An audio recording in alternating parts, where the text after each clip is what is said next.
What makes a good display? Why should I look at 3 instead of 1? What is the big deal with virtual reality? Let's take a closer look. In a sim racing setup, a solid display is worth its weight in gold. Unlike real racing, you're not going to have that seat of the pants feeling or the G-forces acted around you, so you're going to have to look to visual cues to understand the limit of the car and things like that. So, with all these different technologies available, I wanted to give a little bit of advice to the sim racer looking at possibly investing in the next level of displays or even looking into virtual reality. So in sim racing, there are 3 main categories in the sim display market. There is the single display, which is just a single monitor displaying what you are seeing. There is the triple monitor, like what's behind me, and that is 3 monitors combined to make one large span of a display. And the recent emerger is the virtual reality display, which is a head-mounted display that also tracks your movement.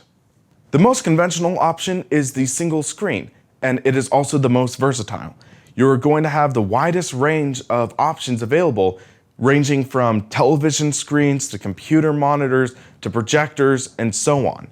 It is also the easiest to get up and running off the get-go. You're not really going to need external software. You're not really going to have to worry about other drivers and patches.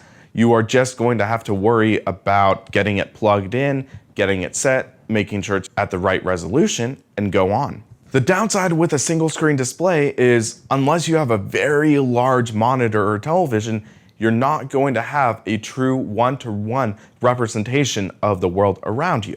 The next best way for the immersion to be enhanced is, like behind me, the triple monitor.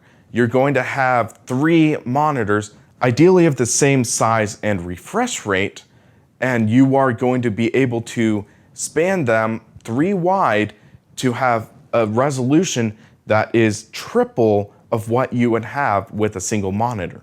One of the benefits of using a triple monitor setup is that you are able to enlarge the world around you and get closer to a true one-to-one recreation of the world.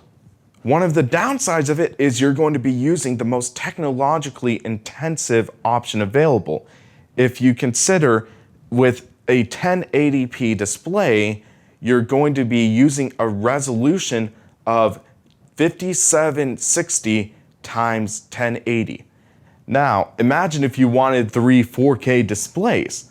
That is a 12K resolution, and you're going to have to require a seriously powerful computer to be able to run that. In my case, I had to overclock my NVIDIA GTX 970 to even be able to run most racing sims at 60 frames per second in a race environment. Racers with older graphics cards might even have more of a struggle. And now that brings us to the new technology, virtual reality.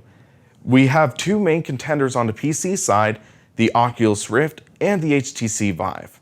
One of the big things with virtual reality is it's not just a display, but it is also head tracking. You don't just have that display inches from your face, but you also have this technology that is effectively placing you into this situation.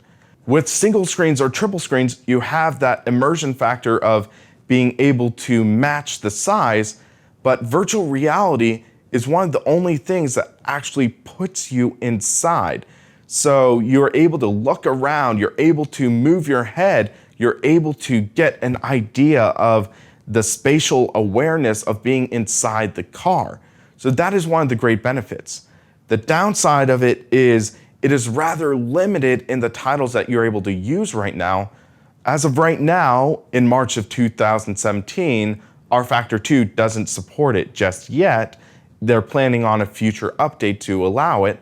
But other titles, especially legacy titles, such as R-Factor, F1 Challenge, or the Papyrus NASCAR games, they do not support virtual reality natively. So you aren't really able to use that headset with those sims. One major issue I had was that you had a limited resolution. 1200p doesn't sound so bad when you have a display, say, 1.5 feet away from you. However, when that display is just about 3 inches from your face, that's when it starts having a little bit of an issue. You get to see what they call the screen door effect, where you are able to see individual pixels while driving, and that really doesn't do a great job at seeing farther down the road, which is something you want to be able to do in a racing environment. Another downside is that you do have to wear a headset on your head. And for some people that could be irritating. For example, when I've tested it, I was prone to having the eye cups fog up, and that led to some issues with my driving over the course of a longer race. Now, looking at displays, one of the main goals you are looking to get to is a true one-to-one representation of reality. That is the ultimate goal of sim racing. That's why we shell out thousands of dollars for wheels and pedals. That's why we shell out all this money to try to get the most immersive experience possible. So looking at that, we have these displays. And I would say for the truest one-to-one representation of real-world racing, you're likely going to want to look at a triple screen or a virtual reality headset. However, with the state of virtual reality as it is right now, I would say you might want to hold off for the next generation, but virtual reality is truly a promising technology. So I'd like to hear your opinions. What do you think is the best way to see the sim racing world through your computer? Let us know in the comments or discuss in our new forums. Also, if you like this video, please hit that like and subscribe button down below and help keep us on track. And check out simracingpaddock.com for the latest going on in sim racing. For Sim Racing Paddock, I'm William Marsh, and you have a great rest of your day.